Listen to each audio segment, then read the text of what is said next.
So when we looked at the Legendre test, we ensured that the first variation was equal to 0, that is, the Euler-Lagrange was equal to 0.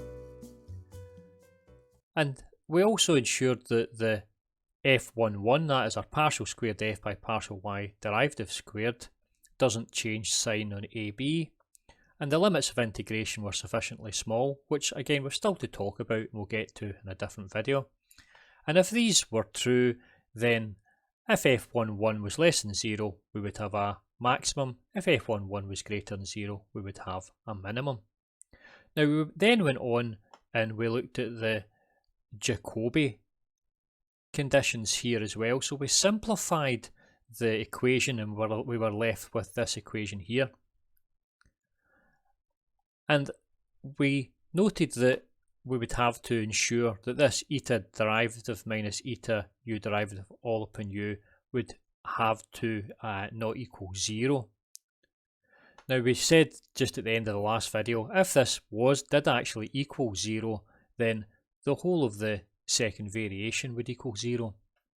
And then we would have to look at the third variation, but the third variation would have an epsilon cubed, which would give us an alternating plus and minus. So therefore we'd have to go on to the fourth variation in order to try and find the nature of the extremum, and we didn't want to go through that process. So we then said that we want to ensure that this is true. So the Jacobi test really is a method of ensuring that this is indeed doesn't equal 0. So the Jacobi test works out the conditions that makes this here true. Now in the process of working out this and ensuring that this is true, we will introduce the ideas of conjugate points, and the conjugate points will also have a very nice geometric description as well.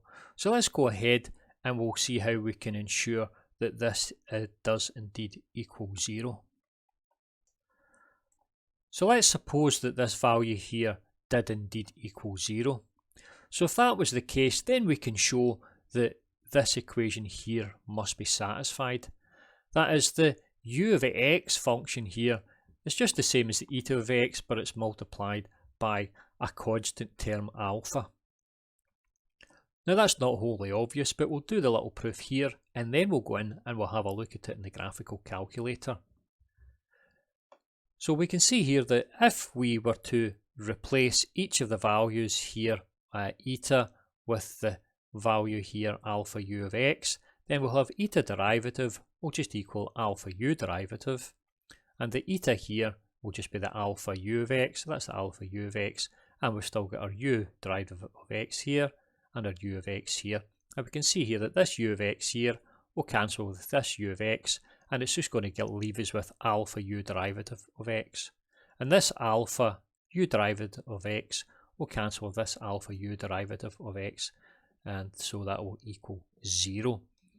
So let's go ahead and we'll just have a little look at this in the graphical calculator to convince ourselves of it graphically.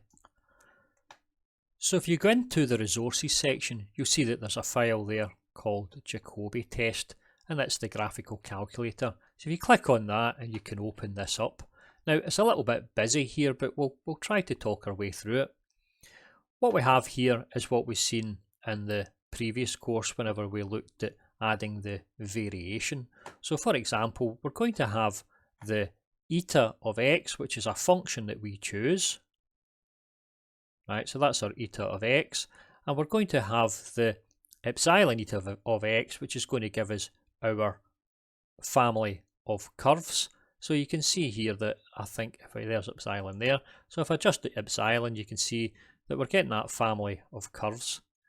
And then we take the extremal here, which is just this straight line here, and then we add on this epsilon eta of x. So we get this large y of x equals small y of x plus epsilon eta of x. So this is our variation that we've added, and we've seen that whenever we looked at the deriving the Euler-Lagrange equation. Okay, so that's us adding a variation on. Whenever epsilon goes to 0, the variation disappears and we're back to the extremal. Now we've said here that we're actually going to add on a second function. Now the second function we're going to add on is the u of x. So that's the u of x here, and you can see here that I've actually created the u of x. So the u of x is just simply a number alpha times this eta of x. So if I was to adjust this alpha, you'll see that the u of x is just the same as the eta of x whenever alpha is equal to 1. And whenever I adjust this alpha, we'll just have, say, that u of x would be, 2 times the eta of x. Okay, so it's just a multiple of it. Okay, so that's us set it up there so that we actually have the equation where our eta of x equals alpha u of x. So this function here is just our eta derivative minus the eta times the u derivative all upon u. So just as a reminder, that's this function here. So you can see here at the moment that this function does actually equal 0 no matter what value we choose for alpha. It's actually in black there, so it's just along this line. If we were to take this out, you could see it toggling. Okay, so let's just go and we'll actually build it up, and you'll see it changing as we build it up. So we're going to have our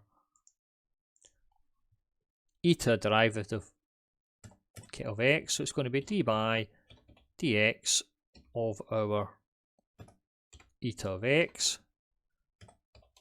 Okay, so that's our line here, and let's say we take away the eta of x, so that's just the eta of x, and it's this. Now we've got, if I zoom out a bit, now we've got this little curve here. Right, and now if we were to multiply that by our u derivative of x, so it's times our d by dx over u of x, then you can see we've got this strange curve here. So as this alpha changes, you can see that the red curve here doesn't equal 0, okay, it's nowhere near 0. Okay, but then whenever we take this and we actually divide this part here by our u of x, then this curve here will become exactly 0 for every value of alpha. So let's just go ahead and we'll do that now. So this is the final little part here. So we're going to take that there and we're going to divide, and now I'll put it in brackets here. So it's going to be a bracket here, and we're going to divide this part here by our u of x. So we can put that on u of x, and you can see that it's turned that completely to 0. So we've got the red line running along the bottom here. As I adjust this alpha, you can see it's exactly equal to 0. You can see it actually trying to change a little bit. You see the flashing there. Okay, so that's just a graphical representation to show that that is indeed equal to 0. So let's continue. So now we know that that is equal to 0 whenever we choose this u of x such that it's just a constant multiple of eta of x. We can see here that it points to a potential solution. So really what we want to do is we want to make sure that we choose u of x so it's not a constant multiple of eta of x. And if we ensure that that's the case, then we're not going to have a value of 0 here. And I've just redrawn it here. So we don't want this to be the case. We don't want u of x to be a constant multiple of eta of x. So let's go ahead and we'll see exactly how we ensure that u of x isn't a constant multiple of eta of x. So let's have a little look at this graph here. We're going to have the original function eta of x, which is in yellow, and we can see eta of x vanishes at point A and also vanishes at point B. We're also going to have the second function, which is our u of x, and we've drawn the u of x out in pink here, and we've got two options for the u of x. We've got three options for the u of x. If the u of x disappears at point A and also disappears at point B, then we don't want that to happen, because in that case there, we've seen that we're going to have the eta dash minus eta u dash all upon u is going to equal 0. And we don't want that to happen. So we know we don't want the u of x to vanish at both these points, at the beginning point and the end point. So we only have one or two other options then. We can make the u of x disappear at a point beyond b, or we could make the u of x disappear at a point before b. So I've drawn these two options out here. So we've got two u of x's here. This is where it disappears at a point before the b and a point after the b. Now if it was to disappear at a point before the b, that would mean that the u of x would go to 0 along this length here. But again, if it went to 0, it would mean that the second variation would have gone to 0, so we'd have to look at the third variation, and as we know, the third variation is going to have an epsilon cube term, which will have an alternating plus and minus. Then we'd have to go to the fourth variation. So we're not going to cover this instance here where a dash, this point here, a dash, is less than b. So we won't cover that because it's just too complicated for this particular course. So the other option is that this point here, where u of x vanishes, is going to be greater than b. And in that instance here, we can ensure that our eta of x will not be at the value of u of x times some constant. So that would mean that this thing here will not equal 0. So we're interested in this case here, which is this one here. So this is the line coming up here, the u of x coming up and vanishing at this point. So let's go ahead now and we'll talk about the idea of conjugate points. So if the u of x vanishes at point A, then all the other points where u of x vanish are called conjugate points of A. So in this instance here, the conjugate point of A here is this A dash over here. Now you don't really get a good understanding of conjugate points from this derivation.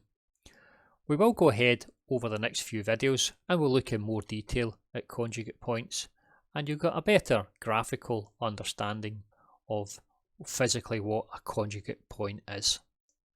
So the Jacobi test is the same as the Legendre test, but we add in one extra proviso, and that is that the first conjugate point, A dash, is greater than the value of b.